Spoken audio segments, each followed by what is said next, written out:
Salut à tous, alors deuxième vidéo sur l'Ukraine.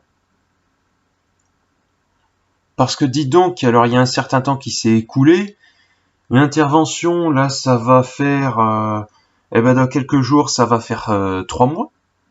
Il s'est passé énormément de choses, on a vu énormément de choses sur le terrain et comment dire, j'ai vu notamment les vidéos de Gil Sheksis et Xavier Titelman et je m'attendais pas du tout à ça quoi. Je m'attendais pas du tout à ce qui s'est passé. Je suis sans voix. Je suis limite déçu de l'armée russe, quoi. Bon, en résumé, il y avait eu des décennies de bras de fer entre la Russie et l'OTAN qui a débouché sur une guerre interimpérialiste lancée par la Russie en Ukraine.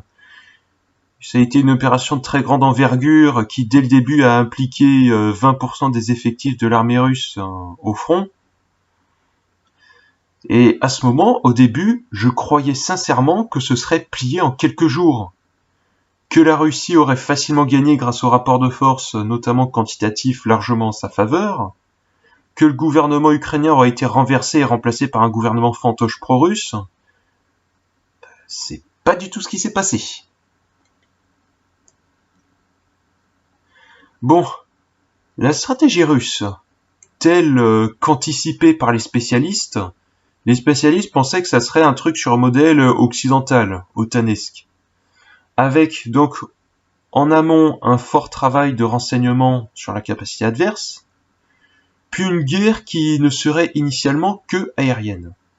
Parce que bon, la maîtrise du ciel est aujourd'hui considérée comme préalable nécessaire à l'avancée des troupes au sol.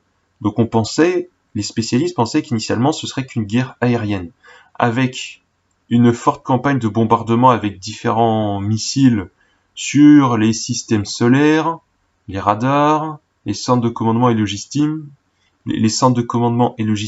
les aéroports avec les aéronefs. Le but alors, viser les centres de commandement et logistique pour paralyser l'armée adverse, les systèmes solaires pour détruire la défense antiaérienne, pour sécuriser les altitudes moyennes et hautes, et enfin détruire tout ce qui est l'aéronautique, donc avions plus infrastructure plus hélicoptères et compagnie, enfin aéronefs plus infrastructure du coup, pour conquérir la maîtrise du ciel.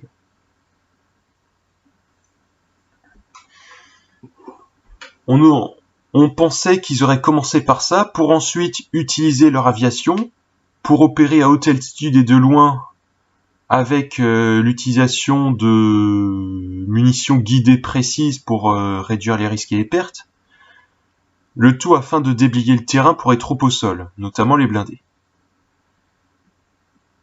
On pensait donc d'abord tout ce qui est missiles pour détruire la capacité adverse, puis l'aviation pour déblayer le terrain, et enfin l'avancée des troupes au sol. On pensait que ce serait ça.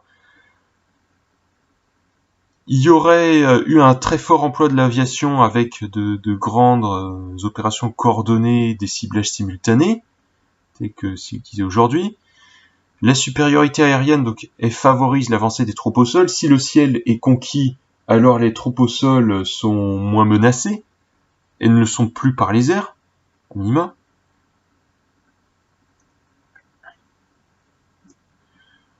Et l'usage de munitions guidées, donc ça aurait été pour rester à très haute altitude. Si les radars et les systèmes solaires ont été détruits, il est possible de rester à haute altitude en relative sécurité et d'utiliser des... Enfin, je reformule. Si tous les radars et les systèmes solaires ont été détruits, alors être à haute altitude n'est plus dangereux et on peut utiliser des munitions guidées pour viser de manière précise tout en étant hors de portée des lance-missiles tirés depuis l'épaule. Donc des manpan. On aurait pensé que ce serait ça. Sauf que, en réalité, la stratégie russe a été très différente. Ils ont certes commencé par des frappes aériennes comme prévu, mais ça a été une campagne très courte. Et très rapidement, on a vu que la stratégie russe reposait surtout sur la percée des défenses adverses par l'avancée rapide de colonnes de blindés lourds, avec l'aide de l'artillerie. Donc, cette avancée qui est avancée au sol, qui a débuté bien avant la maîtrise du ciel. Donc, c'est-à-dire, la Russie envoie ses colonnes de blindés lourds et son artillerie avancer sur le front adverse, bien avant que le ciel soit maîtrisé. Les chars sont appuyés par les hélicoptères qui déblayent en avant, mais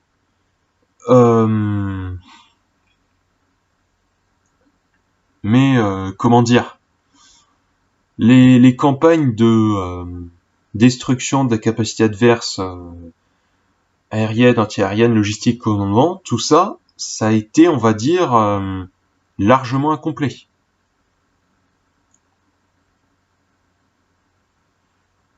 L'anti-aérien, alors il est utilisé alors non seulement en tant que défense, mais aussi pour attaquer via la portée des missiles. Parce que voilà, avec la portée des missiles anti-aériens, on peut aussi attaquer sur un territoire adverse. Mais du coup, ça reste des frappes surtout à la frontière, peu de frappes en profondeur. C'est surtout l'anti-aérien qui est utilisé pour attaquer via les airs, alors que l'aviation est sous-employée. Donc peu de frappes en profondeur, surtout à la frontière. Du coup, l'intervention russe, dès le début, qui se dessinait, c'était une sorte de blitzkrieg sur plusieurs fronts. L'étendue de l'opération russe, alors c'était pas juste pour disperser les forces ukrainiennes avant d'attaquer dans le Donbass, c'était pour attaquer partout. C'était vraiment le scénario le plus radical possible. Moi, on va dire que bon, le conflit russo-ukrainien, les préparations, je m'étais pas beaucoup intéressé, j'étais sur autre chose, et quand j'ai vu que ça s'est déclenché, je me suis dit, ah mince, vite, il faut que je m'informe là, il faut que je rattrape le retard. Le style russe, c'est un style très soviétique, typique de la guerre froide, misant sur l'effet de surprise. Leur but au début, c'était clairement d'avancer et d'attaquer au maximum, malgré les pertes, pour gagner le plus vite possible, mettre le monde devant le fait accompli. C'était ça leur objectif. On voyait clairement qu'ils pensaient d'ailleurs clairement gagner en quelques jours. Du coup, les pertes, on s'en fout. Si le conflit dure que quelques jours, ils s'en foutent. Le matériel abandonné, idem, on le récupérait quelques jours plus tard. Ils tablaient sur, quelques jours de conflit, 2 à 4, la prise de Kiev et l'effondrement rapide du pouvoir central. Ils tablaient sur une résistance faible, un fort soutien populaire en Ukraine et de nombreuses défections. Ils tablaient sur des réactions internationales limitées, notamment à cause de la rapidité anticipée du conflit. Et aussi, il faut rappeler que à la base, il devait aussi y avoir une intervention conjointe de la Biélorussie au niveau du nord-ouest pour avoir une meilleure couverture et essayer de couper l'Ukraine de son ravitaillement depuis l'ouest. Le but de l'intervention biélorusse, donc outre la couverture, c'était aussi de couper l'Ukraine de son ravitaillement par l'ouest pour pas que toutes les forces euro-atlantistes puissent ravitailler l'Ukraine. C'était ça le but. Sauf que pendant ce temps-là, l'Ukraine, entre-temps, elle avait un conflit larvé sur son sol. Cela fait 8 ans qu'il y a un conflit dans le Donbass. Et ce conflit, ça a eu des conséquences. L'armée ukrainienne, en 2014, elle était exsangue. Faible, technologiquement arriérée, désorganisée, elle était à la ramasse. Du coup, quand la Crimée a été annexée, elle s'est fait complètement surprendre. Et idem quand il y a eu des séparatistes qui se sont mobilisés dans le Donbass. L'armée ukrainienne s'était fait surprendre. Sauf que là, aujourd'hui, elle est bien mieux armée qu'en 2014. Et l'Ukraine s'est largement remilitarisée. Depuis 8 ans, l'OTAN a largement aidé l'Ukraine à moderniser son vieux matériel, à obtenir du matériel neuf, à revoir sa stratégie, sa logistique, son organisation. Il y a toujours alors un certain héritage soviétique, notamment au niveau des systèmes antiaériens. Mais beaucoup de matériel aujourd'hui, c'est du matériel moderne de l'OTAN ou modernisé par ce dernier, parce qu'il y a des matériels soviétiques qui ont été revus par l'OTAN. Notons enfin l'appui du renseignement. L'Ukraine bénéficie aussi du renseignement de l'OTAN. Le seul point noir, c'était un manque initial de munitions parce que la Russie avait organisé des pénuries avec des explosions dans certains dépôts dans les pays alentours. La Russie qui organisait les pénuries dans le but de faciliter ses projets dans le Donbass. Projet de conflit militaire larvé pour empêcher l'Ukraine d'adhérer à l'OTAN et compagnie et compagnie. Ça, j'avais déjà parlé dans une précédente vidéo.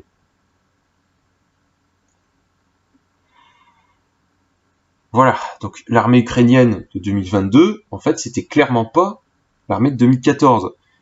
Moi, à ce sujet, j'étais pas du tout informé. Je me suis informé vraiment sur le tas lorsque l'intervention a débuté. Voilà. Bon, la Crimée, c'est une région largement pro-russe à cause de ce qui s'est passé. CF vidéo de trouble faite sur les origines du conflit. Les régions séparatistes, il y a aussi beaucoup de pro-russes. Sauf que c'est pas tout à fait le cas du reste de l'Ukraine. Le reste de l'Ukraine n'est pas aussi pro-russe et sûrement pas l'Ouest. Ce qui fait que l'invasion, la guerre lancée par la Russie, parce que c'est clairement une guerre, ça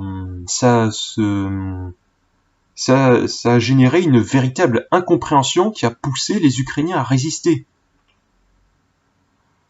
La Russie a largement sous-estimé le potentiel de résistance ukrainien, tant en nombre qu'en termes d'union nationale et de combativité. Même dans les régions de l'Est, plutôt considérées comme pro-russes, ça résiste beaucoup. Il y a beaucoup de résistance à ce niveau-là, et la Russie a sous-estimé, clairement. Il y a un problème au niveau de leur renseignement. Le renseignement russe a l'air d'avoir largement sous-estimé la modernisation de l'armée ukrainienne depuis 2014. Bon, moi, cette modernisation de l'armée, ça m'avait complètement échappé, je m'intéressais pas du tout à ça, mais du côté du renseignement russe, eux, ils étaient censés le faire, ils étaient censés être au courant.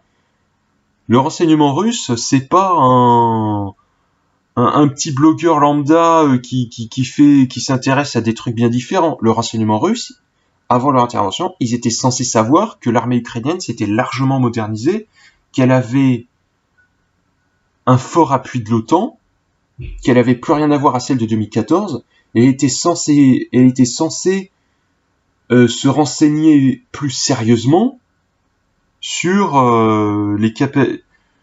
la potentielle résistance ukrainienne. J'ai l'impression qu'il y en a qui ont fait comme si l'Ukraine c'était les campagnes russes. Ils sont pas du tout intéressés. Le travail, à mon avis, a été bâclé. Bref. C'était des renseignements russes, alors c'est censé être des spécialistes, ils sont censés faire un travail sérieux. Bref. Non, c'était pas le cas. L'Ukraine, alors la modernisation de la stratégie, qu'est-ce que c'est? Eh bien, en forêt, c'est une stratégie de type guérilla assez classique, avec toutefois un armement moderne et des techniques d'utilisation de l'armement moderne. Donc une guérilla avec des embuscades sur les colonnes de chars russes. Guérilla qui nécessite pour la Russie 2 à 3 assaillants par défenseur. Donc ça fait que la Russie doit avoir un net avantage numérique et surtout de matériel pour pouvoir avancer malgré la guérilla ukrainienne en forêt. Alors cette guérilla elle est en forêt mais elle est aussi dans les villes. Les conflits modernes ce n'est plus uniquement des guérillas en forêt, c'est d'abord dans les villes aujourd'hui, avec l'urbanisation qu'il y a eu depuis des décennies. Désormais, les conflits, c'est d'abord en ville. Et on le voit, les armées ukrainiennes n'hésitent pas à se terrer dans les villes. Dans les villes, il y a énormément de cachettes. Non seulement tout un tas de bâtiments divers et variés, mais aussi les souterrains. Il y a plein de galeries, voire de bunkers et compagnie. Parce que du côté ukrainien, alors ils sont préparés, hein, notamment dans le Donbass. Il y a des bunkers partout qui ont été bien préparés depuis plusieurs années. Bon, en ville, il y a peu d'espace. C'est exigu. Donc ça favorise l'armement léger et mobile. Donc une armée de guérilla. Telle que l'armée ukrainienne actuelle. Parce que l'armée ukrainienne actuelle, c'est clairement orienté sur une armée de type guérilla. C'est donc moins difficile à défendre pour elle. Beaucoup plus difficile à prendre. Il faut qu'il y ait un minimum de 5 assaillants par défenseur. Voire plus. Avec les cachettes, c'est facile pour les soldats et leur matériel de se cacher. Les soldats peuvent facilement se terrer dans les bâtiments avec leur matos. Ils sont très difficiles à traquer. Et la Russie, avec son matériel actuel, alors elle a une force de frappe brute élevée, mais tout son armement centré sur les colonnes de blindés lourds, c'est clairement pas adapté pour traquer des soldats ukrainiens terrés dans des villes. Enfin, clairement pas adapté pour le faire de manière précise et à l'économie.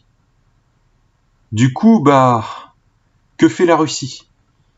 Ils n'ont pas vraiment d'autre choix que de miser à fond sur leur force brute, c'est-à-dire bombarder, attaquer tout azimut,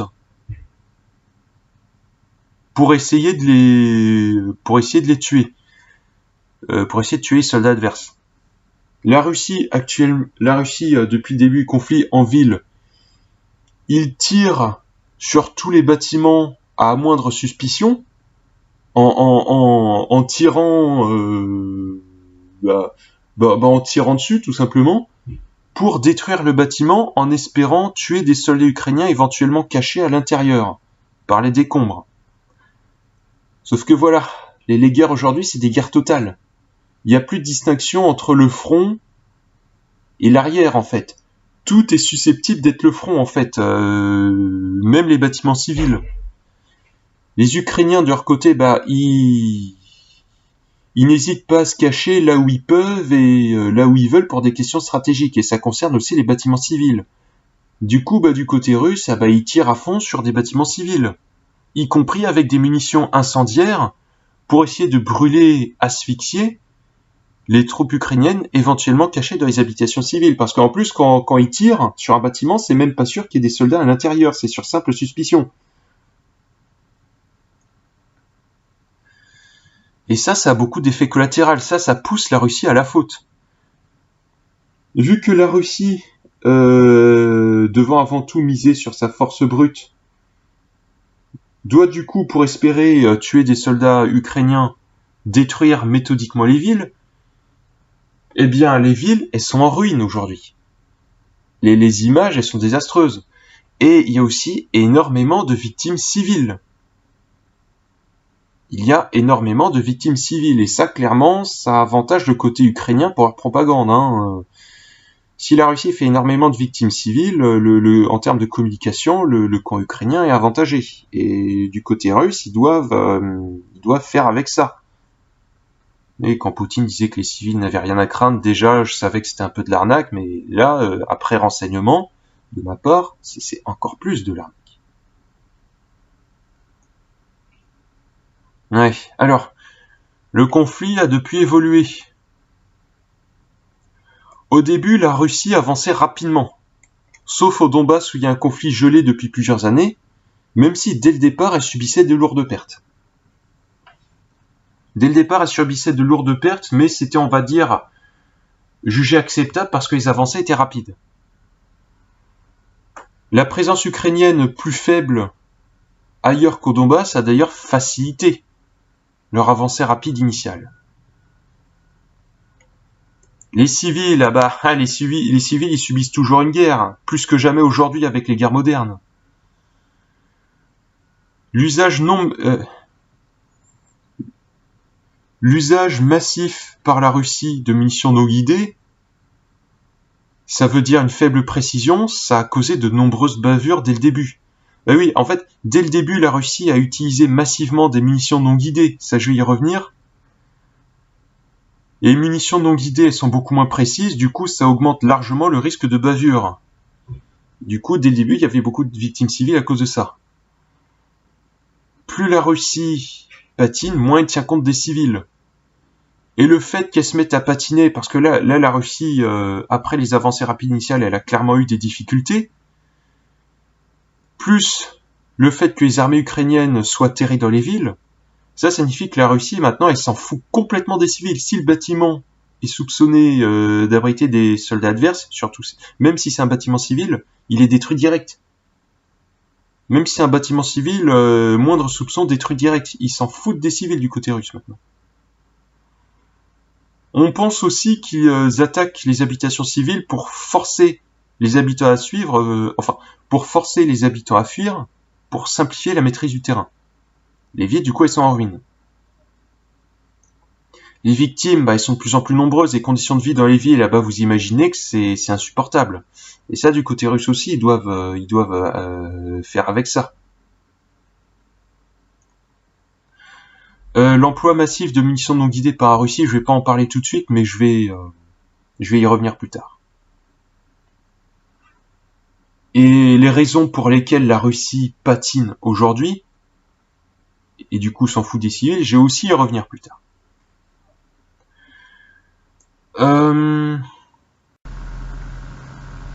Ensuite, alors le soutien de l'OTAN à l'Ukraine, ça s'est pas arrêté au moment où le conflit s'est déclenché. Au contraire, ça se poursuit. L'Ukraine reçoit de plus en plus d'armements modernes, des drones, des lance-missiles depuis l'épaule, les manpads, des instructeurs, des formations pour toutes les nouvelles armes. Il y a des volontaires étrangers qui viennent aussi, du ravitaillement divers, d'autres formes, du renseignement, bien sûr, toujours, même des possibilités de réparation.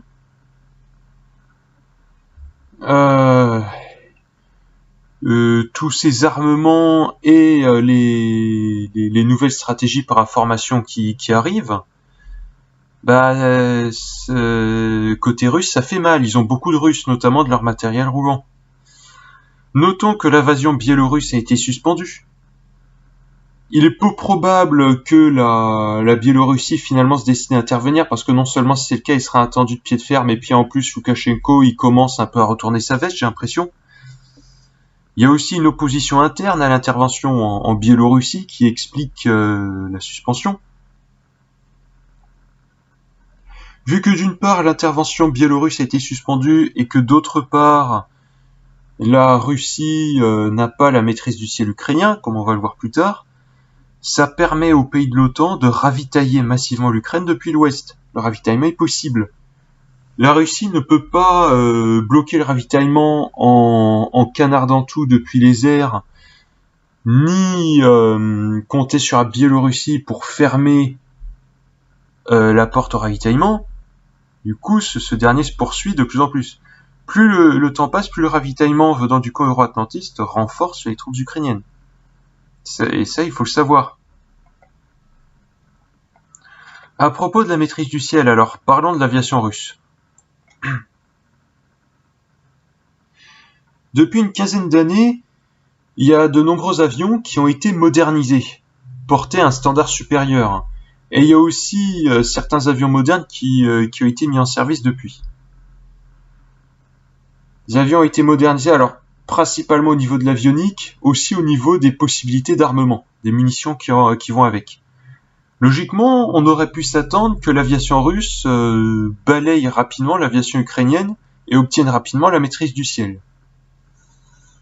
Sauf que, on s'est rendu compte que les frappes russes manquent grandement de précision. Elles tapent souvent à côté des avions et même de la piste. Du coup, il y avait toujours plusieurs aéroports et avions et hélicoptères qui étaient utilisables par les Ukrainiens. Il y avait toujours des avions, des hélicoptères et même des aéroports. En fait, là où l'OTAN mise de plus en plus sur les munitions guidées, on passe limite sur du tout guidé du côté de l'OTAN, du côté de la Russie, on se repose largement sur les vieilles munitions non guidées héritées de l'URSS. Les vieilles bombes, les vieilles roquettes non guidées qui datent d'il y a plusieurs décennies. Et quand ils utilisent des missiles guidés, même ces derniers manquent de précision.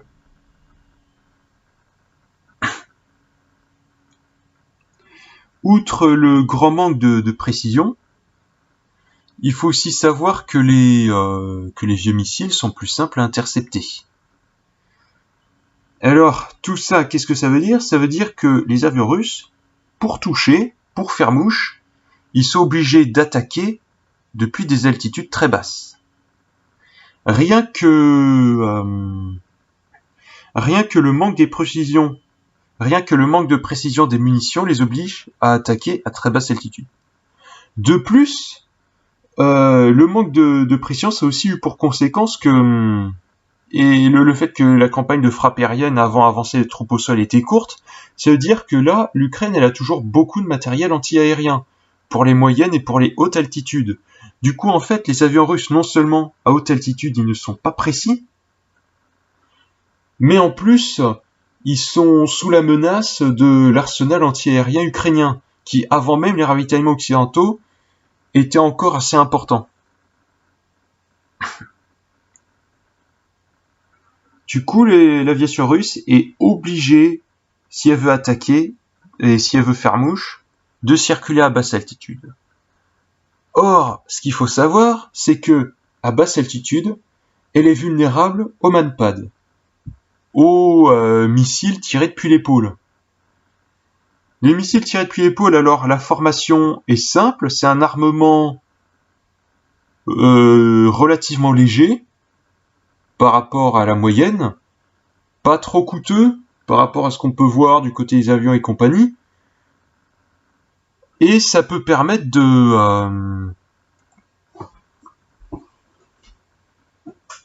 mais ça peut largement permettre de tirer des avions qui volent à basse altitude. Du côté de la Russie, ils ont perdu plusieurs avions, y compris des avions modernes, des Sukhoi 34 et 35, parce que leurs avions étaient obligés de voler à basse altitude et étaient du coup vulnérables aux manpads. C'est dingue. Alors manpad, je crois que c'est quelques milliers d'euros, un truc dans le genre, je sais pas trop le prix. C'est quand même une petite somme, mais un avion, c'est l'équivalent de plusieurs dizaines de millions. Il y a des armements plusieurs milliers de fois moins chers qui sont suffisants en fait pour détruire leurs avions. C'est grave. Bon, ça c'est valable pour leurs avions, mais aussi les hélicoptères. Ils ont perdu énormément d'hélicoptères. Alors oui, quand ils voient qu'il y a des tirs de missiles, ils envoient des leurres, sauf que les leurres, ils en ont pas en quantité limitée. À un moment, ils épuisent les stocks de leurres, et ils se font toucher. Voilà. C'est ça le problème.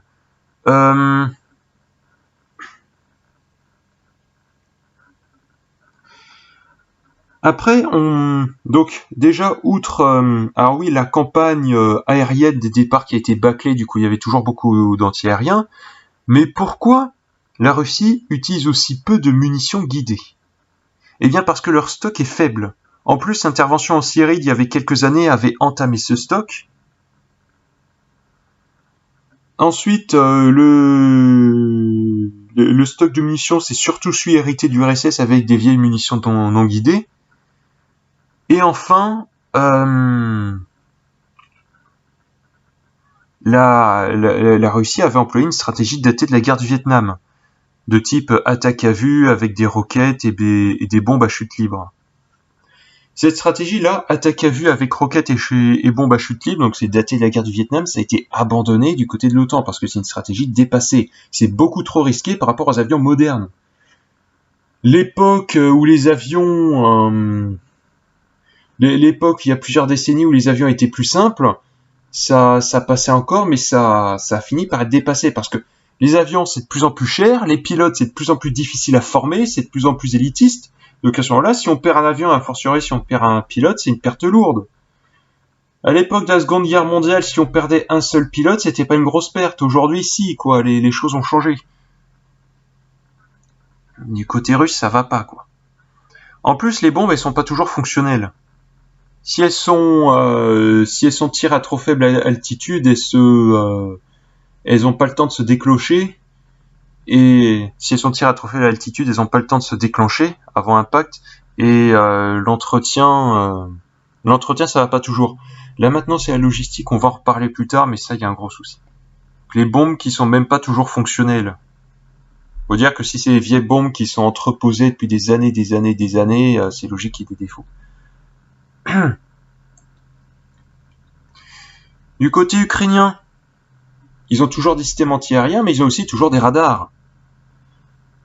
Ils ont toujours leurs propres radars, et ils ont aussi ceux du renseignement occidental. Du côté du renseignement occidental, ils ont aussi beaucoup de radars. Alors essentiellement via des avions et des drones de guerre électronique qui sont dans le coin, qui permettent en fait aux Ukrainiens d'avoir des renseignements sans utiliser leur radar, qui du coup ne peuvent pas être détectés. S'ils n'utilisent pas leur radar, ces derniers ne sont pas actifs et du coup c'est largement plus dur à détecter, quoi. Et quand ils peuvent se reposer sur un renseignement occidental au lieu d'utiliser leur propre radar, ça leur permet de protéger ces derniers si nécessaire.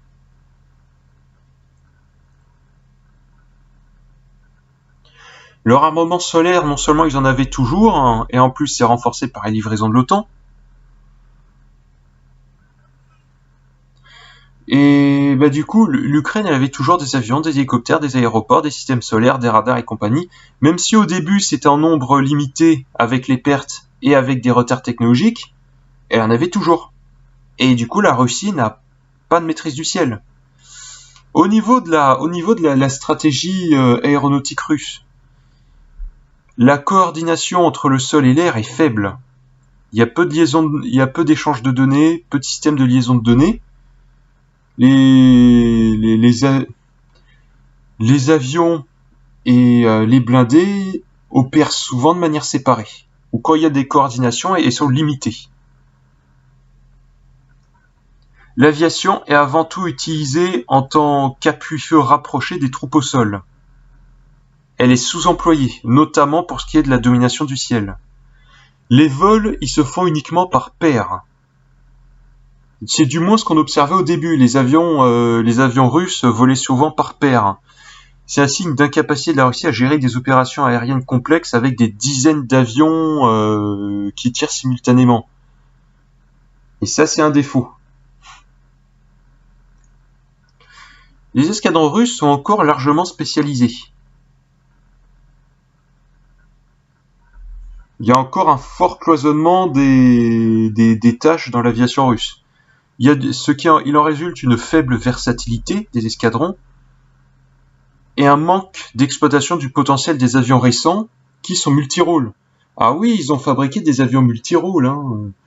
Le Sukhoi, alors, si je me trompe pas, le Sukhoi 30 et 35, c'est des avions un peu multirôles. Davantage en tout cas que le Sukhoi 27, ouais 27, qui était plus, qui avait des fonctions plus restreintes. Sauf que le potentiel multirôle, il est pas vraiment exploité, quoi.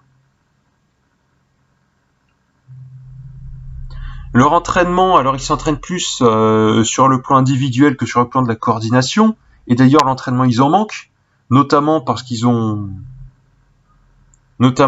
un manque de moyens pour ce qui est de l'entraînement régulier, et parce qu'il y a un manque de simulateurs.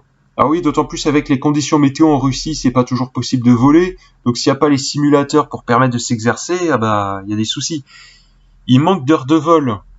Et encore, j'ai cru entendre que la moyenne en Russie était rehaussée par celle des pilotes d'hélicoptères qui généralement volent plus. Du coup, ça signifie que les pilotes d'avions de chasse en Russie manqueraient beaucoup d'entraînement par rapport à l'autre bord, du côté de l'OTAN.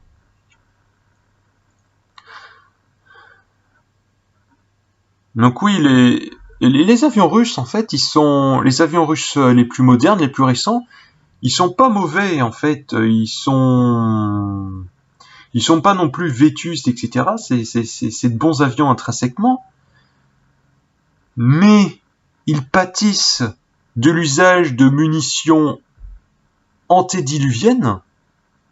Bah oui, parce que à quoi ça sert d'avoir des avions super modernes si tu utilises des vieilles munitions non guidées d'il y a plusieurs décennies. Là, c'est un gâchis du potentiel.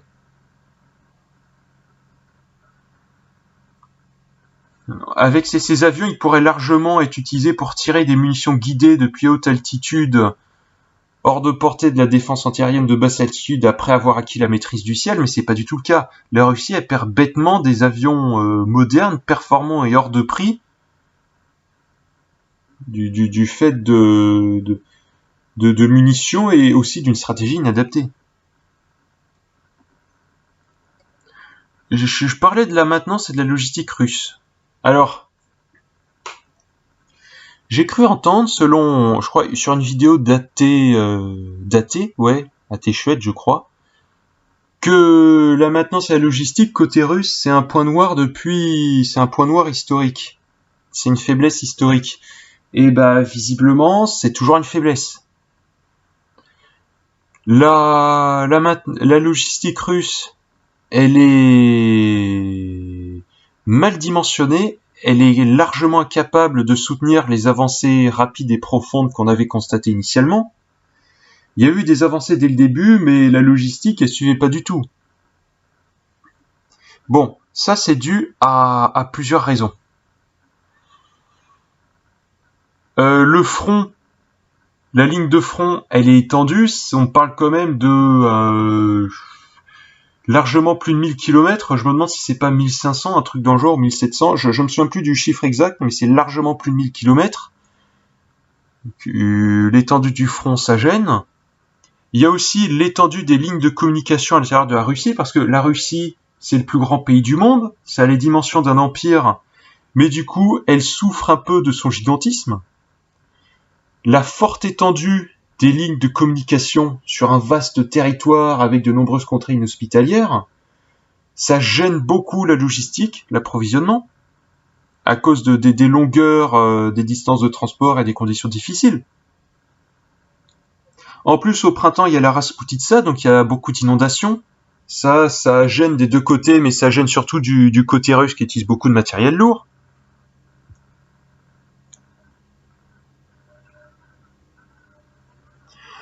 Il y a d'autres facteurs, notamment liés à la corruption et à la stratégie ukrainienne, mais on va les voir ensuite. Il en résulte que les troupes, elles ont rapidement manqué de ravitaillement, notamment de carburant, de munitions et de nourriture. C'est limite pire qu'en Tchétchénie. Les soldats russes se mettaient à avoir faim, ils pillaient des magasins, même du côté des troupes d'élite. Parce que bon, après, s'ils quittent leurs blindés pour aller piller des trucs, ils ont de fortes chances de se faire capturer, que leur matériel soit détruit ou récupéré. Donc bon. C'est aussi ce qui explique les pertes russes absolument énormes.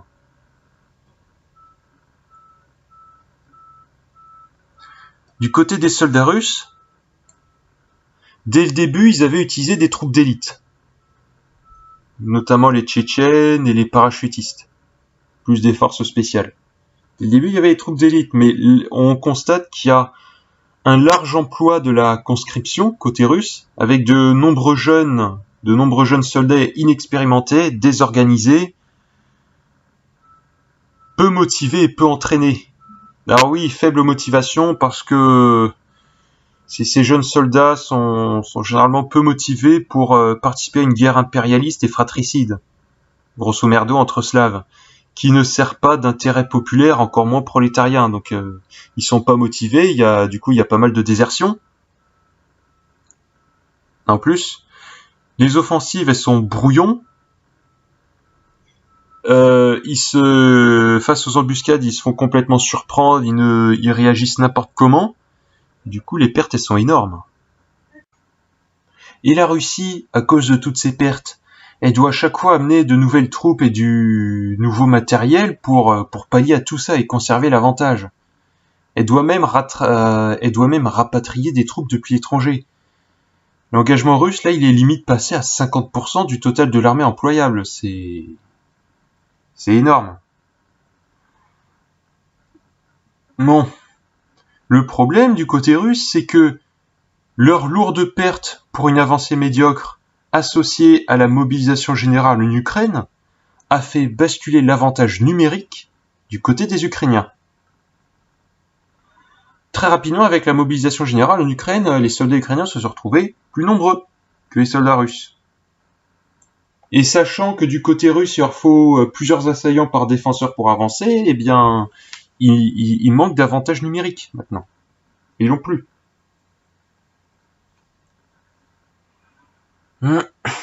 Du côté russe, ils ont beaucoup tenté d'offensives, mais qui ont été repoussées avec généralement de lourdes pertes par les unités de guérilla ukrainiennes. La Russie, du coup, s'est enlisée et ses objectifs initiaux ne sont pas atteints. Ces sièges, comme ces occupations de territoires en zone conquise, sont très gourmands en troupes et en ressources. Et plus ils se prolongent, plus ils en consomment. D'autant plus qu'il y a toujours des embuscades de guérilla et des résistances civiles dans les territoires que la Russie proclame conquis. Même dans les territoires qu'elle affirme contrôler, il y a toujours de la résistance, il y a toujours des embuscades. Après les avancées initiales, seul leur avantage quantitatif au niveau matériel leur permettait de continuer à avancer. Sauf que leurs lourdes pertes, qui sont intenables sur la durée, ils en perdent tellement que c'est intenable sur la durée. Leurs pertes, plus les captures du côté ukrainien, ça on va bientôt reparler, et les livraisons de l'OTAN à l'Ukraine, tout ça, ça fait que le rapport quantitatif, matériel, va aussi basculer en faveur de l'Ukraine. Et là, pour la Russie, ça va être difficile. Le rapport de force, là, au niveau quantitatif général, s'inverse en faveur de l'Ukraine. Et pour la Russie, c'est pas bon. Du côté des contre-offensives ukrainiennes, alors parlons-en plus en détail. La Russie s'enlise, l'Ukraine réussit à résister, alors pourquoi ? Souvent, du côté ukrainien, ils laissent les Russes s'avancer, exprès pour que leur ligne de front s'étire. Et une fois que les lignes de front russes sont bien étirées, ça favorise les embuscades sur l'arrière, notamment en sabotant les ponts. Le but de ces contre-offensives, c'est de bloquer leur avancée, de les isoler et de les couper de leur ravitaillement ainsi que des renforts.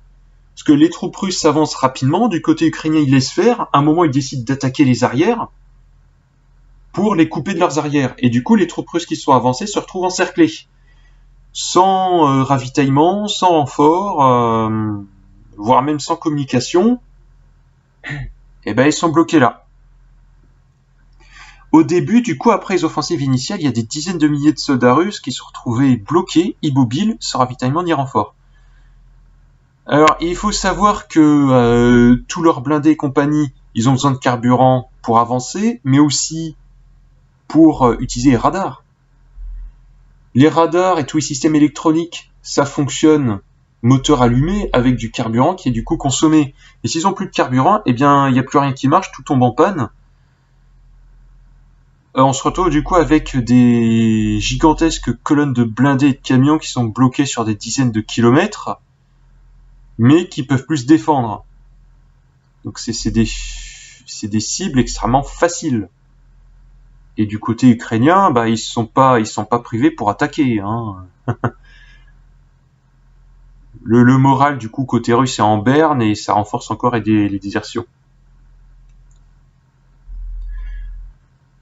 Du côté ukrainien, alors ils sabotent leur pont après l'avancée des Russes, mais aussi avant, pour les forcer à contourner, par exemple, des fleuves. Mais tous ces détours, ça étire et ça désorganise encore plus les lignes russes, ce qui favorise encore plus les embuscades. Bref, pour le gros des troupes, c'est la cata, côté russe.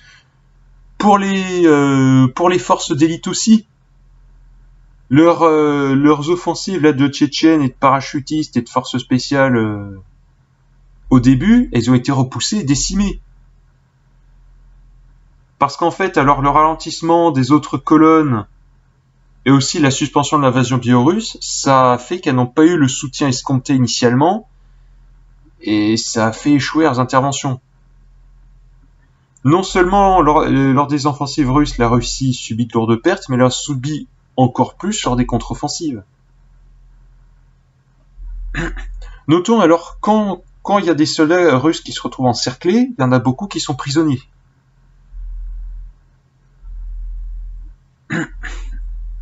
En plus des désertions, des tués et des blessés, il y a aussi les prisonniers.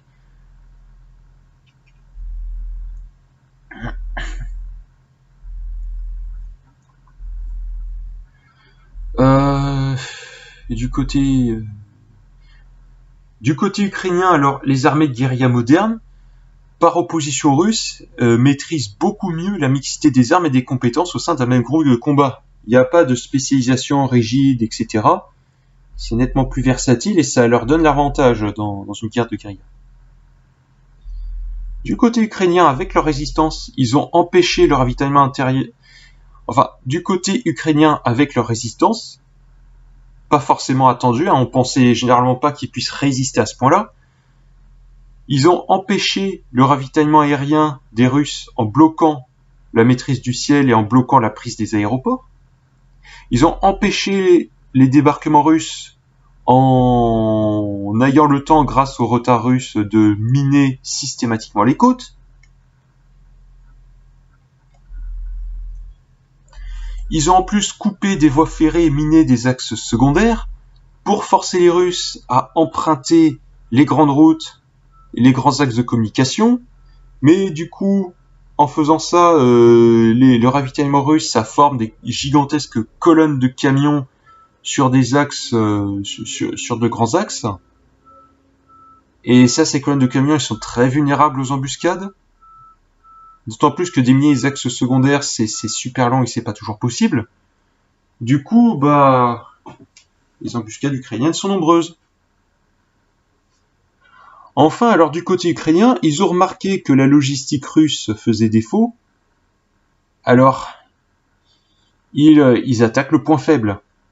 Ils attaquent la logistique située notamment derrière, en arrière du front, du côté de la Russie, pour attaquer, affaiblir encore plus son ravitaillement déjà mal dimensionné et dysfonctionnel. La Russie risque du coup de se retrouver avec de plus en plus de matériel inutilisable faute de ravitaillement. Son matériel roulant à la Russie. Il y a du matériel roulant qui est relativement moderne, mais il y en a beaucoup qui restent vétustes, hérités de l'époque soviétique. Avec peu, voire pas de détection électronique, notamment infrarouge, et sans ça, c'est difficile de détecter les soldats à pied. Oui, donc des soldats à pied qui se calfeutent dans les forêts avec des missiles anti-chars prêts à attaquer, il y a seulement une partie du matériel roulant qui peut éventuellement les détecter, à condition qu'ils soient pas à court de carburant, lol. Du côté russe, alors outre la logistique, la maintenance, ça va pas trop. La maintenance est mal, voire pas effectuée, visiblement. Du coup, même s'il y a du matériel, même s'il y a une partie du matériel qui a de bonnes performances intrinsèques, ce dernier, à cause d'une mauvaise maintenance, la conserve mal dans le temps. Et une bonne partie des défaillances de matériel qu'on a constatées côté russe sont à mon avis aussi dues à des défauts de maintenance.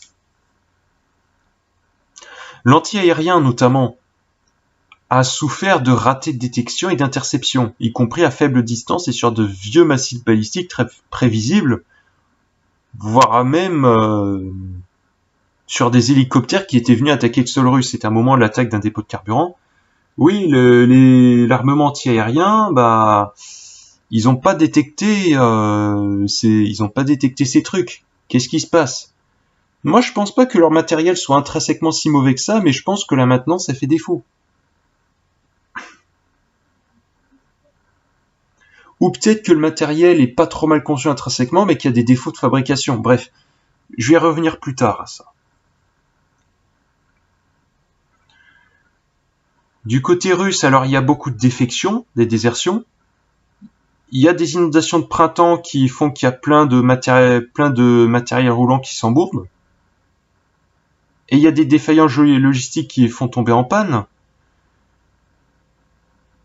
Du coup, il y a énormément de matériel qui se retrouve abandonné alors qu'il est en excellent état. Qu'il est parfait, alors qu'il est en bon état, voire parfaitement opérationnel.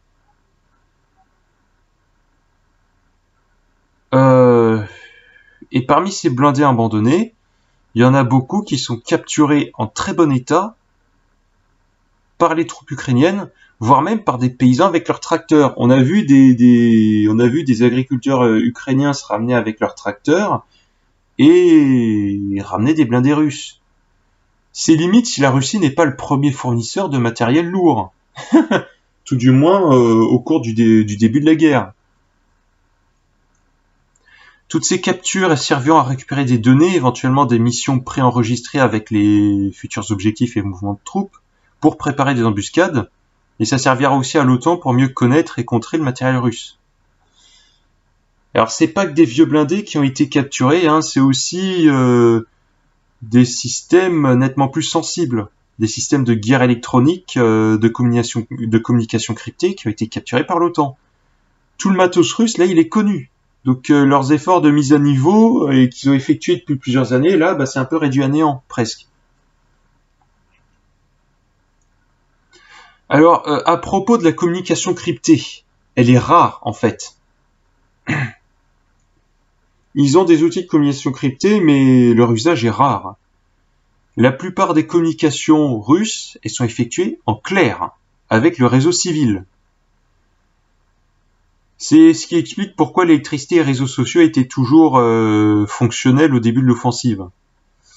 Alors du coup, non seulement la population elle peut participer d'elle-même à la communication, à la propagande de guerre ukrainienne, mais en plus, vous imaginez que si du côté russe ça communique en clair, ils sont faciles à traquer, quoi.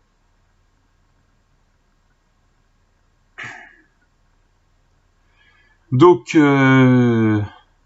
en fait, c'est limite si la Russie, par leur communication, ils ne donnent pas plus d'informations au camp d'en face que leur propre camp. Et d'ailleurs, c'est le cas.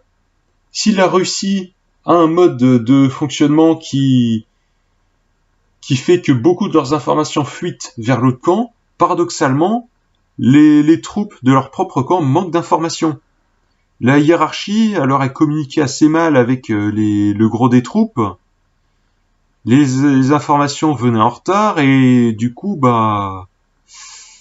quand des soldats sont encerclés, quand ils le savent, c'est déjà trop tard. Les lenteurs, c'est pas qu'au niveau de la logistique, c'est aussi au niveau de la communication. Les avancées russes initiales ont donc été rapidement bloquées, puis il y a eu des reculs au sud et au nord. Les pertes russes, si au début les pertes russes étaient acceptables au vu des avancées rapides, là aujourd'hui c'est intenable sur le long terme.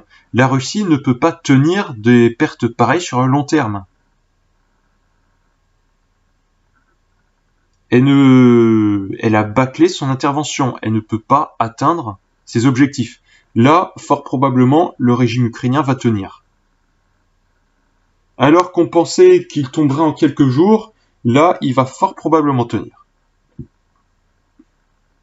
La Russie, du coup, doit se recentrer sur Donbass, elle doit abandonner carrément les fronts nord et nord-est, puis revenir sur ses avancées au sud. Là, tous les secteurs de Kiev et compagnie ont été évacués. Ils ont même évacué le secteur de Kharkiv récemment. Les avancées pour essayer d'atteindre Odessa, tout ça, ça a été annulé. Ils sont repliés sur Kherson. Les convois de rapatriement vers Donbass, bien entendu que du côté ukrainien, ils les attaquaient pour générer des pertes et des retards supplémentaires. Et du côté ukrainien, vu qu'ils se déplacent à l'intérieur du territoire et non le long de la ligne de front, les lignes de communication sont plus courtes, c'est les avantages. Et dans le Donbass, alors visiblement, la Russie continue en partie dans les mêmes erreurs. Les offensives sont enlisées.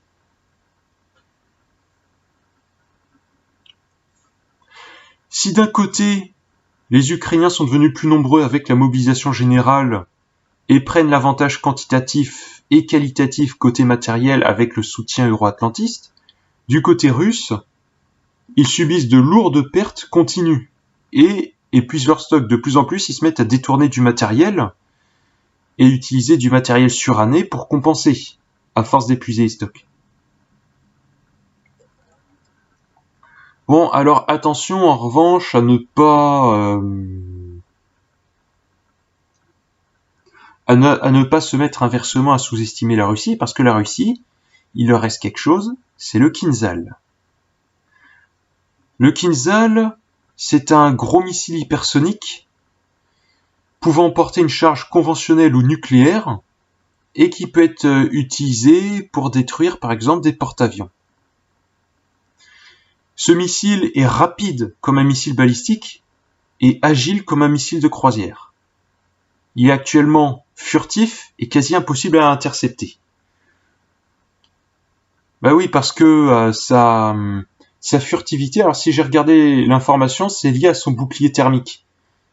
Quand on circule à allure supersonique, l'écoulement est extrêmement chaud, je crois 1000-1500 degrés, un truc dans le genre. Ce bouclier thermique, ça fait que cet écoulement extrêmement chaud autour du missile, ça fait que les ondes radar ne le détectent pas, il est indétectable au radar. Le laser, on sait même pas si ça peut le détecter, il y a des doutes là-dessus.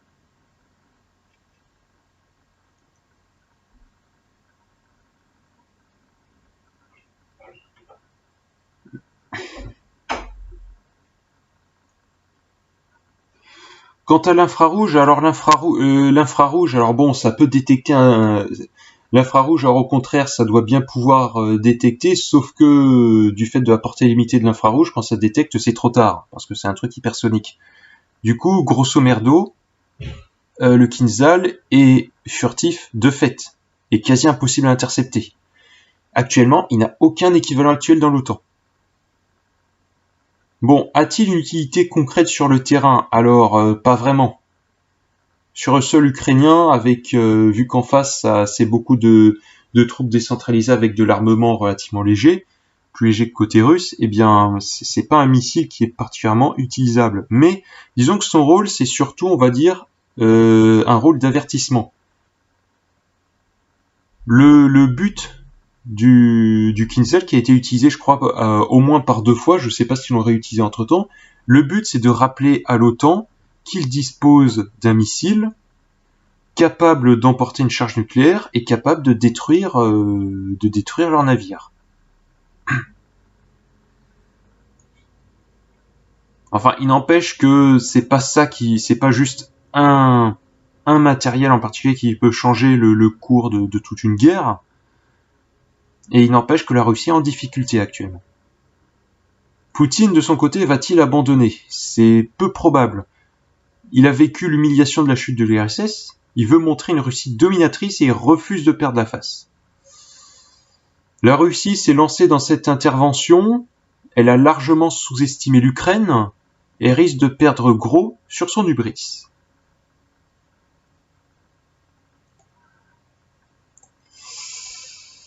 La Russie, son économie, alors que dire? La Russie est quelque peu affectée par les sanctions.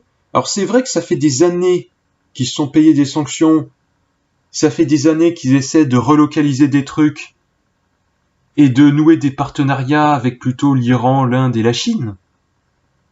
C'est vrai qu'ils essaient de se rendre moins dépendants de la sphère euro-atlantiste, mais à ce niveau-là, ils n'ont pas résolu tous leurs problèmes. Un certain nombre de leurs appareils de défense sont dépendants du camp euro-atlantiste. Un certain nombre de leurs appareils civils aussi. Le MC-21, là, le nouvel avion qu'ils comptaient concevoir, c'était avec énormément de matériel occidental. Un certain nombre d'entreprises, je sais que Renault, là, il vient de se barrer. Un certain nombre d'entreprises étrangères vont quitter le territoire. Est-ce que du côté russe, ils vont pouvoir s'en sortir?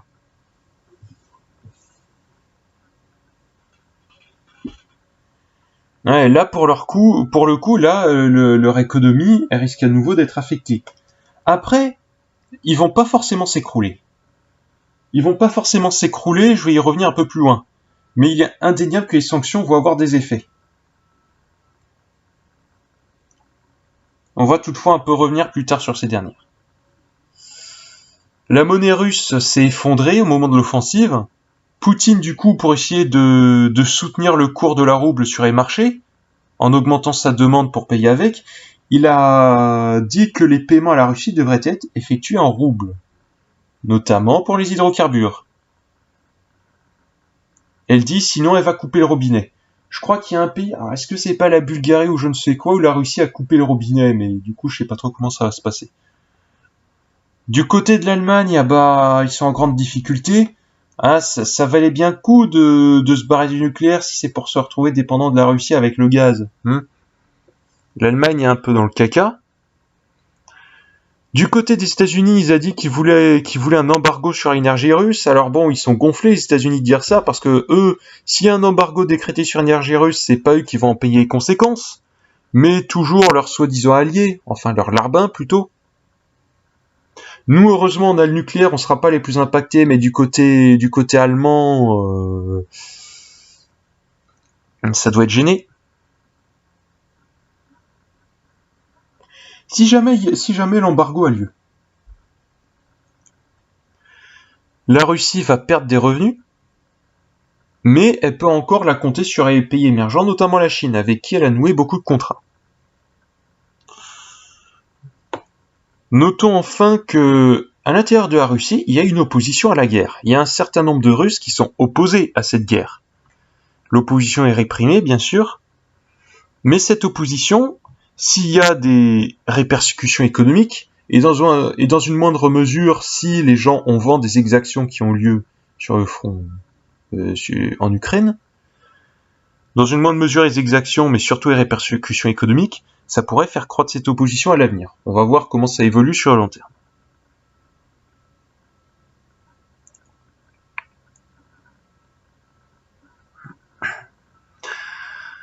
La guerre, elle va être beaucoup plus longue, destructrice et meurtrière que prévu, notamment par rapport à ce que prévoyait la Russie. Elle va durer des mois.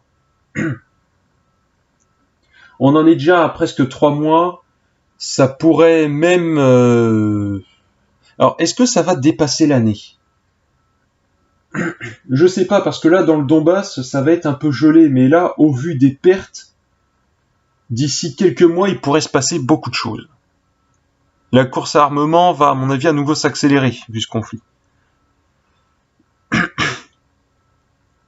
Après, on se demande, si la situation de la Russie se dégrade encore, est-ce qu'elle pourrait passer à l'arme chimique ou nucléaire ? Qu'en est-il de ce risque ? Dans l'état actuel des choses, même si la Russie était en difficulté, elle n'y a pas eu recours. Même si en Afghanistan ça a été la cata, elle n'y avait pas eu recours. Il n'y avait pas eu de bombardement nucléaire. Mais l'Ukraine, là, soutenue largement par l'OTAN, accumule les succès opérationnels sur le terrain et se met à regrignoter du territoire. L'Ukraine récupère lentement le territoire perdu. Est-ce que, à force, l'Ukraine n'essaierait pas, portée par ses succès, de récupérer la Crimée ? Est-ce que l'Ukraine ne pourrait pas tenter, sur le long terme, de récupérer la Crimée ? Or là, il y a une rupture, parce que la population locale, elle est largement pro-russe. La population criméenne est largement pro-russe. Non seulement parce que c'est un territoire historiquement russe, mais aussi à cause de ce qui s'était passé il y a quelques années. La Crimée, il y a toujours eu des relations un peu tendues avec le pouvoir central à Kiev, mais en plus, quand le gouvernement Poroshenko avait voulu supprimer son statut à la langue russe, ça a mis le feu aux poudres. Il y a eu des tensions dans le coin, et la Crimée avait voulu faire sécession et se rattacher à la Russie. Le résultat du référendum, alors oui, 96% et quelques, c'est énorme, il y a eu des soupçons de fraude. C'est logique d'avoir des soupçons pour un score pareil, mais pour moi, je pense qu'un score au moins largement majoritaire, c'est logique. parce que la population est largement pro-russe. Mais si jamais la Crimée est attaquée, si jamais l'Ukraine tente de récupérer la Crimée, la Russie pourrait considérer qu'il s'agit cette fois d'une atteinte à son intégrité territoriale. Et elle pourrait, à ce moment-là, effectuer une campagne de communication pour faire justifier auprès notamment de la population locale l'usage de l'arme nucléaire pour, selon elle, défendre son territoire. Elle pourrait, à mon avis, assez facilement avoir l'appui largement majoritaire de la population locale, qui est largement pro-russe, en Crimée, et elle pourrait du coup faire justifier l'usage de l'arme nucléaire. Ce que je veux dire, c'est que si l'Ukraine essaie de récupérer la Crimée, là, il y a un potentiel risque nucléaire.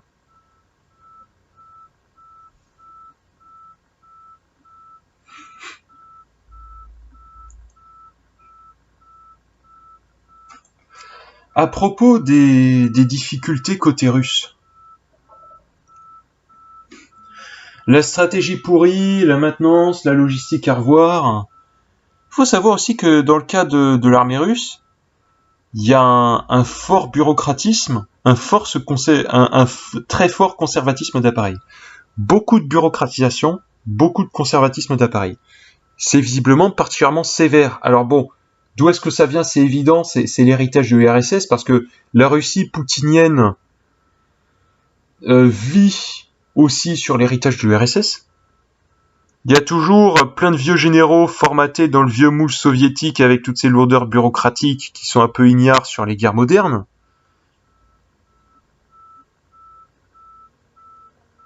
Donc, pour le bureaucratisme et le conservatisme d'appareil, il y a tout un héritage historique. Il y a aussi les caractéristiques propres du système poutinien, qui sont semi-mafieux. Parce que bon, si Poutine avait fait combattre les autres mafias, c'est parce que c'était des concurrents, hein. Il a combattu les autres mafias d'abord parce que c'était des mafias concurrentes, pour devenir, entre guillemets, le mafieux légal. Système mafieux avec une corruption énorme.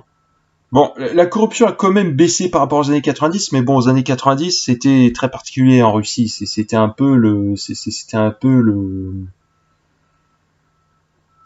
l'effondrement. C'était la dislocation, c'était la catastrophe.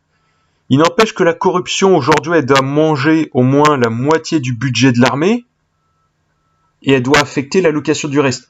Non seulement il y a au moins la moitié du budget total qui est mangé dans la corruption, mais en plus la part légale du budget doit être très inégalement répartie. Ça doit se faire, à mon avis, au détriment de la maintenance, au détriment de la logistique, voire au détriment de la qualité de la production.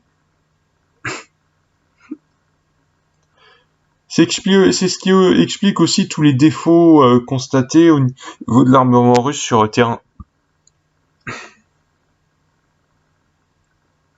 Ouais, alors, il ne faut pas non plus oublier dans l'affaire la responsabilité du camp euro-atlantiste. À mes yeux, l'intervention russe, c'est la réaction d'un impérialisme en difficulté face à un autre. En fait, du côté euro-atlantiste, ça fait des années qu'ils cherchent à affaiblir la Russie, dans une logique de lutte d'influence géopolitique. C'est pas de la méchanceté, hein, sûrement pas, non, c'est juste de la géopolitique. C'est juste une lutte géopolitique. Les euro-atlantistes donc cherchent à affaiblir la Russie. Pour ça, donc, ils ont lentement grignoté son ancienne zone d'influence. Faut dire que bon, dans les pays de l'Est, du temps où ils étaient dans l'URSS, les pays satellites, ils étaient un peu traités comme des chiens. Ils étaient clairement considérés comme des territoires de seconde zone. Et ils s'étaient quand même pris l'impérialisme soviétique, hein. En réalité, impérialisme russe, vu que dans l'URSS, le grand frère, c'était clairement la Russie. En cherchant à se prémunir de l'impérialisme russe, ils se sont vendus à l'impérialisme euro-atlantiste. Ils cherchaient activement à le faire et ça a largement facilité Ça a largement facilité la réalisation des plans d'expansion de l'OTAN. L'OTAN, il cherchait encore à s'étendre, il cherchait à continuer à s'étendre, et le contexte local, méfiance des pays de l'Est vis-à-vis de la Russie, ça a largement favorisé leur plan. Le but de cette expansion, donc, c'est d'accroître la zone d'influence. Enfin, le but de leur expansion, c'est d'accroître leur zone d'influence aux dépens de celle de la Russie. En accroissant leur zone, leur but, c'est de mettre la Russie en difficulté et de la provoquer. Ils cherchent à la provoquer pour la pousser à réagir violemment. Par exemple, à rentrer dans une guerre qui servira à l'affaiblir encore plus, comme avec l'Afghanistan et comme avec le Vietnam dans l'autre sens. Ils ont décidé d'agir au niveau de l'Ukraine. Pourquoi ? Parce que l'Ukraine, c'est un territoire très sensible au niveau de la Russie. Il y a beaucoup d'activités industrielles et agricoles en interaction avec la Russie, en Ukraine. C'est un pays assez important quand même. Il y a une longue frontière commune, beaucoup plus longue qu'avec l'Estonie. Et une frontière très longue et qui est située à côté des grandes villes russes. Et enfin, il y a aussi une forte charge historique. L'Ukraine, c'est le territoire de la Russe originelle. C'est un pays très symbolique pour la Russie. Déjà que lorsque l'Estonie avait rejoint l'OTAN, ça avait un peu grincé des dents du côté russe, à mon avis. Là, si jamais l'Ukraine rejoignait l'OTAN, c'était, pour la Russie, inacceptable. Le camp euro-atlantiste a cherché à grignoter l'emprise russe locale au profit de celle de l'UE et de l'OTAN. Le but, c'est de faire paniquer la Russie, de lui faire perdre ses moyens, perdre patience, alors gouvernement russe, sous-entendu, jusqu'à la pousser à la faute. Et la faute, c'est quoi ? L'intervention militaire en Ukraine pour désespérément défendre sa zone d'influence. Sauf que cette action, c'est un signe de faiblesse manifeste. Ça donne des cartes supplémentaires à l'adversaire. Là, il y a la Finlande et la Suède qui parlent d'adhérer à l'OTAN. Et l'Ukraine semble plus que jamais arrimer au bloc euro-atlantiste. Parce que là, l'Ukraine, elle n'est pas membre officiellement de l'OTAN, mais de fait, elle est membre. Qui c'est qui a approvisionné, qui a réorganisé son armée, non seulement depuis le début du conflit, mais depuis 8 ans, depuis que l'annexion de la Crimée et depuis que les conflits ont débuté dans le Donbass ? L'OTAN. En fait, là, du coup, la Russie, en cherchant désespérément à repousser l'OTAN, elle lui ouvre encore plus la porte. Bien signe que sa réaction, c'est une réaction, on va dire, un peu d'un impérialisme qui est déjà en difficulté, qui du coup réagit avec violence, mais un peu n'importe comment, en perdant ses moyens, en perdant la tête.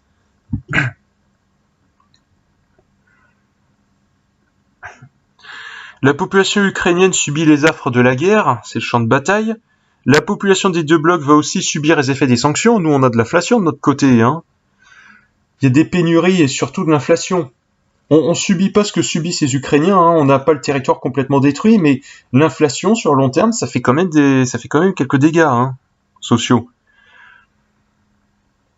Espérons qu'il en résulte des protestations contre les gouvernements impérialistes et oligarchiques des deux blocs. Moi, c'est ce que j'espère. Du côté ukrainien, on ne sait pas trop comment ça se passe, mais j'ai peur que le camp euro-atlantiste en sorte largement renforcé là-bas. Et ça, à mes yeux, c'est une mauvaise nouvelle. Le camp euro-atlantiste, c'est celui qui est au pouvoir par chez nous, qui se retrouve renforcé. Ça peut pas être une bonne nouvelle. Même si c'est aux dépens de l'impérialisme russe, c'est pas une bonne nouvelle. En revanche, je sais que le pouvoir de Poutine, il y a déjà une certaine contestation là-bas. On va voir comment ça va évoluer au fur et à mesure du temps. Même si Poutine reste encore assez populaire et sinon, à minima, un choix par défaut, ça va peut-être lentement s'infléchir. Par chez nous, si Macron a été réélu, je l'avais dit, c'était de justesse et du fait d'une conjonction d'un certain nombre de facteurs. Il n'empêche que les 2/3 de la population souhaitent que Macron n'ait pas la majorité. Donc il y a 2/3 de la population qui ne veut pas d'un pouvoir complètement macroniste. En France, il y a déjà une assez forte opposition à Macron. Et là, avec ce qui va se passer, le quinquennat qu'on va se payer, ça va être explosif. il a nommé Elisabeth Borne première ministre. Elisabeth Borne, ça va être la Thatcher locale, ça va être Thatcher plus Merkel. Elle, la réforme, la loi travail, la réforme des retraites, de l'assurance chômage et compagnie, c'est ça, c'est sa ligne idéologique. La réforme des retraites avait été repoussée, on va se la payer plein pot. Le début du quinquennat va être extrêmement antisocial. Donc, à mon avis, les protestations à l'encontre de la section française de l'impérialisme euro-atlantiste, les protestations à son encontre, elles vont, à mon avis, fortement s'accroître. Et ça, c'est une bonne nouvelle. Bon. La question des néo-nazis ukrainiens. Chez une partie des anti-OTAN, on en parle beaucoup, voire même quelquefois on tourne en boucle là-dessus. Ces derniers actuellement sont largement minoritaires. Les néo-nazis ukrainiens actuellement, ils sont très minoritaires dans la résistance ukrainienne. En revanche, il y a un risque sur le long terme que le faux devienne le vrai. Actuellement, ils sont très minoritaires, mais d'ici quelques années, ils pourraient être nettement plus influents. L'impérialisme russe pourrait créer l'impérialisme russe, avec le chaos qu'il crée sur place, pourrait créer les conditions de leur ascension. L'impérialisme russe pourrait créer un chaos suffisant pour que ces néo-nazis gagnent en influence. Et l'armement de l'OTAN pourrait les aider à préparer des opérations d'ici plusieurs années. Parce que, ces néo-nazis sont aussi concernés par la livraison d'armes. La résistance ukrainienne est très bigarrée politiquement. Les néo-nazis sont très minoritaires à l'intérieur, mais ils en font partie, ils sont aussi concernés par la livraison d'armes. Je pense que c'est une très mauvaise idée sur le long terme de leur livrer des armes, surtout quand on sait que le bataillon Azov, je sais pas trop pour les autres, mais le bataillon Azov, je suis sûr, eux, c'était des alliés de Daesh. Ben oui. Donner des armes à un groupe qui s'était allié à Daesh, est-ce que c'est pas un peu dangereux, Parce que si jamais le conflit se termine, ça c'est encore un truc sur le long terme, qui empêcherait ces groupes néo-nazis de faire du commerce d'armes avec Daesh, ou tout du moins ce qu'il en reste, ou tout du moins un futur groupe djihadiste. Vous imaginez un peu ? Bref. Et là, le champ qu'en retour, on risque de se le payer, avec des attentats supplémentaires. J'anticipe beaucoup, mais il faut anticiper, il faut penser long terme. Si jamais les néo-nazis gagnent en influence, voire dans le pire des cas, arrivent au pouvoir en Ukraine. Bon, ça c'est le scénario catastrophe. Je sais pas trop si ça peut arriver, parce que moi j'ai pas non plus toutes les infos sur la population ukrainienne, il faudrait savoir quelle est la prépondérance de la petite bourgeoisie. Parce que là où des régimes fascistes et dérivés sont arrivés au pouvoir, c'est dans les endroits où la petite bourgeoisie était soit en difficulté mais importante en nombre, soit en début de transition vers la CMS seulement. Parce que les régimes fascistes et dérivés s'étaient beaucoup reposés sur la petite bourgeoisie initialement, et dans le cas de l'islamisme, davantage sur la CMS de transition. C'est-à-dire les jeunes issus de familles petites bourgeoises, ateliers familiaux, commerçants de bazar et compagnie, qui allaient en ville faire des études pour transitionner vers CMS. Si scénario catastrophe arrive, avec si Poutine est toujours là, il pourrait dire de manière très opportuniste, ouais, je vous l'avais bien dit, l'Ukraine était nazie, fallait dénazifier l'Ukraine, mais bon, si jamais Poutine dit ça, il faudrait lui rappeler que cela n'était pas encore devenu vrai au moment du début de l'intervention, que cela était très loin d'être vrai au départ, et que lui, par cette intervention, aurait directement contribué à ce que ce scénario catastrophe arrive. Il faudrait rappeler ça. Mais bon, il faut toujours se préparer au pire. Cette vidéo dure plus d'1 heure, je viens de m'en rendre compte. Ça fait un mois que je comptais la faire, que je préparais lentement le script. Là, je me suis dit, bon, allez, on l'a fait pour passer à autre chose. Maintenant, c'est fait. Encore une vidéo non préparée, hein, non, enfin, encore une vidéo, on va dire, où pas de script détaillé, où je fais que lire des phrases les unes après les autres parce que ça c'est trop long. Déjà que là, le script, j'ai dû prendre du temps à faire parce que je faisais beaucoup d'autres choses à côté. Bon. Ça c'est fait. Là, je vais pouvoir passer à autre chose. Mes projets sur le socialisme, alors j'avais élagué au niveau des prises de notes. Il me reste encore beaucoup de choses à faire. Il me reste à insérer toutes les prises de notes dans l'article et à beaucoup transformer ce que j'y dit. Donc, il me reste encore du temps à passer là-dessus.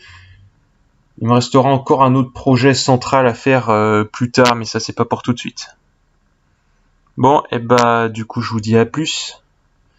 Et la prochaine vidéo, je sais pas trop sur quoi ça sera, on verra plus tard. Peut-être que ce sera un truc sur la législative ou peut-être que ce sera à nouveau un sujet, on va dire, théorique assez général.